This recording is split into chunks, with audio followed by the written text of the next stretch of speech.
শেষ মুহূর্তে ভিড় বেড়েছে রাজধানীর বাস টার্মিনালগুলোতে। সকাল থেকেই টিকিট কাটার দীর্ঘ লাইন, নেই পর্যাপ্ত বাস। যাত্রীদের মাঝে ঘরে ফেরা নিয়ে দেখা দিয়েছে অনিশ্চয়তা। মহাখালী, গাবতলী ও সায়েদাবাদ বাস টার্মিনালে এমন অভিযোগ অধিকাংশ যাত্রীদের। তবে বেলা বাড়ার সাথে সাথে কিছুটা বেড়েছে বাসের সংখ্যা।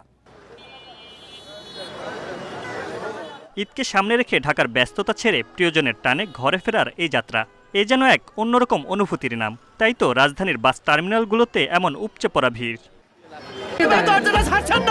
আমি কি কিছু ধরেছি নাকি?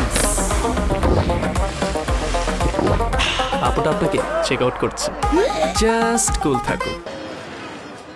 ঈদের ছুটি শুরুর তৃতীয় দিনেও থেমে নেই মানুষের ঘরে ফেরার স্রোত। পরিবার পরিজনের সঙ্গে ঈদের আনন্দ ভাগাভাগি করতে ছুটছে দেশের বিভিন্ন প্রান্তে।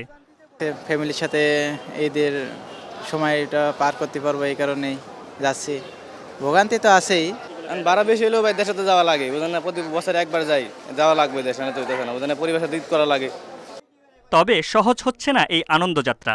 দীর্ঘ লাইনে দাঁড়িয়ে টিকিট কাটা থেকে শুরু করে বাসে ওঠা পর্যন্ত নানা ভোগান্তির অভিযোগ ঘরমুখী মানুষগুলোর। বাস অ্যাভেলেবেল পাই, কিন্তু এখন অ্যাভেলেবেল বাসও নেই, আবার ভাড়াটাও বেশি। যে একদম ভাড়া 700 টাকা চাচ্ছে, এমন আলাদা টিকিটও দিচ্ছে না, আর ব্ল্যাকে এভাবে উঠাচ্ছে মানুষ। চুল ভাড়া তো 320 টাকা আর কি, যেটা ইউনাইটেড নেয় আর কি। তো কি এখন জাস্ট ডবল চাচ্ছে না এরা? দেখা যায় 10 থেকে 12টা টিকিট দিচ্ছে, 40টা টিকিটের কাউন্টারে, এর বাইরে আর টিকিট দিচ্ছে না। অন্যদিকে বাস কাউন্টার কর্তৃপক্ষ বলছে যাত্রীদের চাপ সামাল দিতে নেওয়া হয়েছে নানা পদক্ষেপ। সময় মতো ছেড়ে যাচ্ছে বাস। এছাড়া অতিরিক্ত ভাড়া নেওয়ার সুযোগ নেই।